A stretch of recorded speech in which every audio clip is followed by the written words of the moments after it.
and stream. This is Matt with another Minisode. If you've been following along with the going-ons here at the channel, you probably already knew what this video was before you clicked on it. But if not, basically, here's the pitch.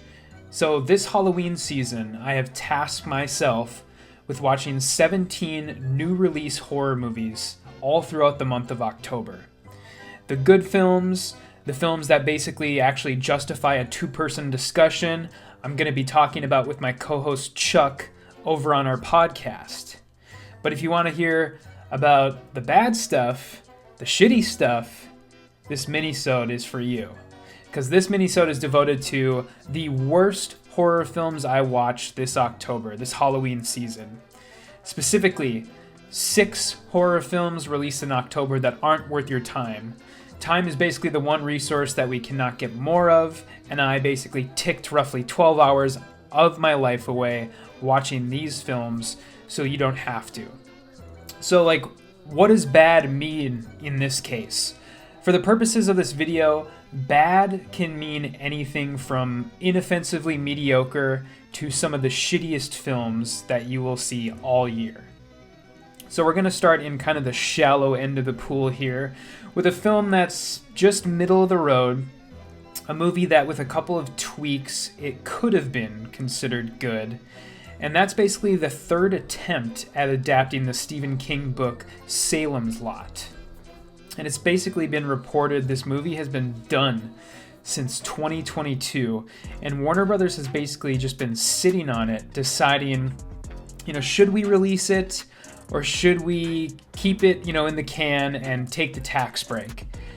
And when you're trying to take a roughly 500-page novel and then squish it all down to a 110-minute movie, I guess to me, it's kind of like trying to read the original book, but just imagine that you're skipping every other paragraph, and that's how this adaptation feels. They're skipping over wide swaths of character development, deduction, people, these cardboard cutout characters, they jump to conclusions so fast that somehow always seem like the correct conclusions. And you have this small main town of roughly 1,200 people, the setting from the book. And here, it basically feels like a bunch of studio backlots that are populated by the same 20 people and then the bare minimum number of extras. And they all just kind of conveniently disappear once the action starts.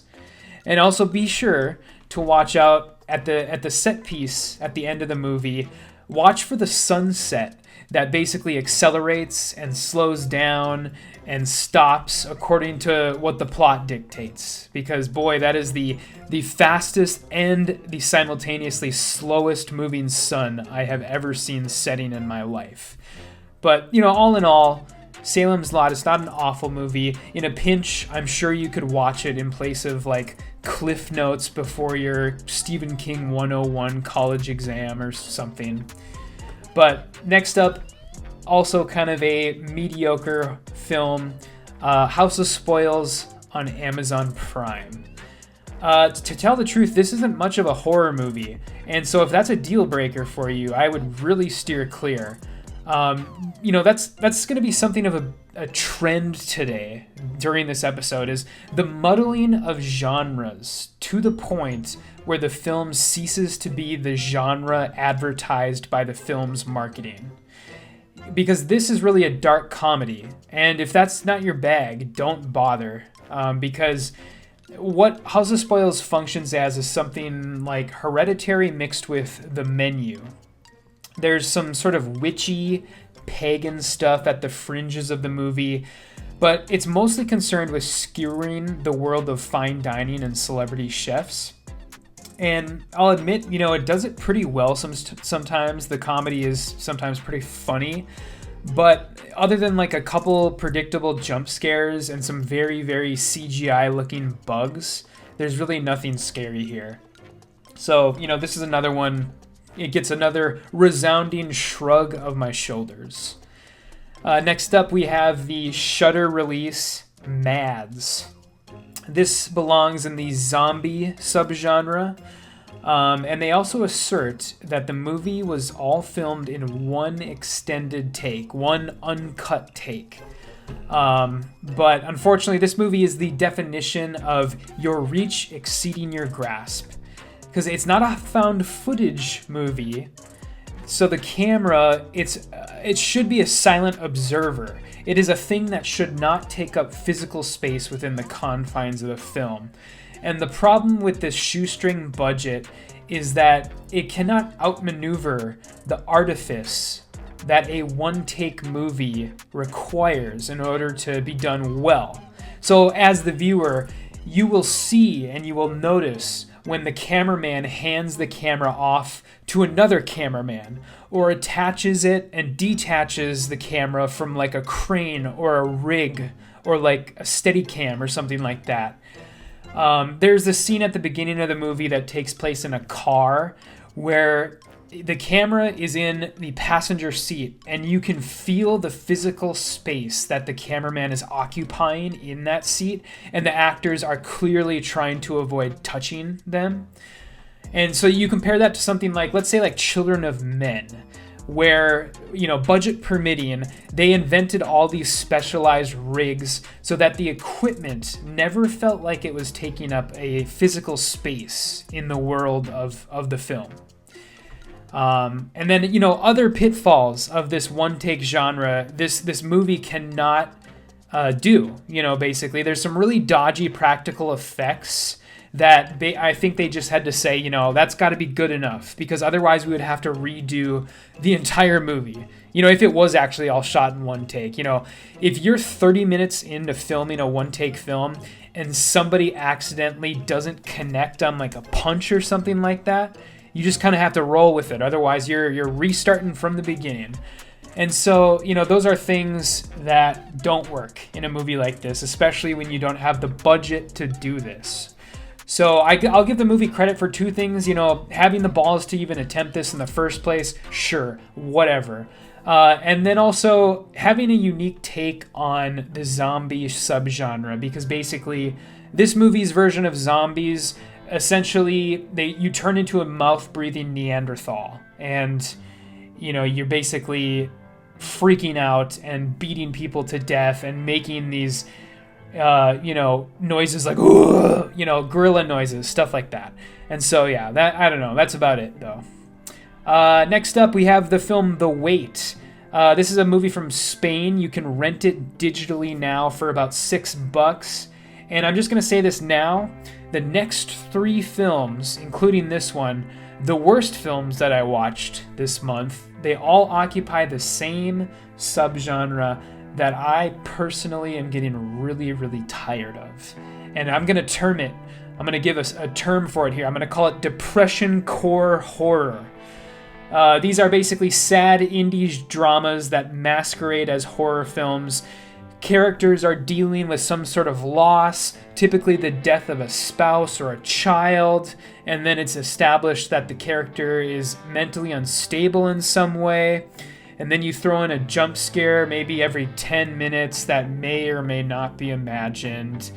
And, voila, you've made yourself a Jennifer Kent movie. It's not really horror at all. It's just really depressing drama. And The Wait is a movie like this. It has a very deceptive marketing campaign. The trailer, which should be playing right now as I'm talking, it wants you to believe that this turns into like a werewolf movie or like a creature feature halfway through. But I'm just going to save you the trouble now, and I'm going to tell you it's all imagined. It never actually happens. So I don't know. This is like a non-funny version of Meet the Parents, where everything possibly bad that could happen to this character will happen. And they introduce a cult in the final 10 minutes that threatens to make the movie interesting, but the movie's over before anything actually happens. Scratch it up as another loss. Next up, number 5 here, we have the Shudder original Daddy's Head. Tell me if you've heard this one before. A woman suddenly loses her husband. She has to raise a young son by herself. A spooky creature begins manifesting in their home that may or may not be imagined. The Babadook, by any other name, is still the Babadook. This is a joyless road to nowhere. This is anti-horror. It has a jump scare maybe once every 10-15 minutes to sort of string you along into thinking that something exciting will eventually happen, but it never does. This is the same iteration of these sort of elevated horror that we've seen so many times over the past 10 years. For the record, it is possible to do this type of movie well. If you want to see it done well, check out Lee Cronin's The Hole in the Ground from, I don't know, about 5 years ago maybe. Much, much better. And then the final film that I'm going to be talking about today, the biggest waste of your time, in my opinion, the worst movie that I watched, is called Hold Your Breath. This is a Hulu original. This one is about... Here, tell me if you've heard this one before. Here we go again. In 1930s Oklahoma, a woman is left to raise her child without her husband, but she's mentally unstable and may or may not be seeing a sinister presence that is haunting her home. This film is as dawdling and as depressing as the previous two that I've mentioned, but the journey and the destination are both equally as dull in this movie. It doesn't even have the decency to string you along and make you think something will happen, because it just never does at any point throughout the movie. The dust storms and the tumbleweeds and the barren landscape that plague Sarah Paulson's country house in this movie, they're the perfect analogy for what is going on in this movie, and it's a whole lot of nothing. So, yes, the worst movie that I watched this October was Hold Your Breath. I don't know, is there anything to be learned here? I don't want this to just be shitting on bad movies. There is a common thread between all these films. They're all small films. They were all dumped straight to streaming. They blur the line between genres. In other words, they're all movies that would have killed like 10 years ago when genre blending was like an actual novel idea. Again, I'll say this stupid term that I hate saying, elevated horror. Hereditary, The Witch, Goodnight Mommy, Saint Maud, It Comes at Night. All great movies. But the lesson here is that people are tired of these movies, and they basically just get shat out on a streaming service where they belong, and they never enter the public consciousness. Nobody cares about them at this point. And to kind of prove that, I'm going to show you the top 10 grossing horror movies of 2024. So we'll put that up on screen right now. Notice anything here? These are all what I would call conventional horror films. Films that have a firm planted foot in the horror genre. So what is the lesson? I don't know, I guess reject modernity, embrace tradition, or something like that. Some bullshit like that. But yeah, I don't know. Now that you've heard about all the trash, come back next week. The next podcast episode that Chuck and I are going to record, I'm going to be talking about the actual good horror movies that I watched this October. And then Chuck and I are also going to be reviewing Edward Berger's new film, Conclave. But thanks for watching.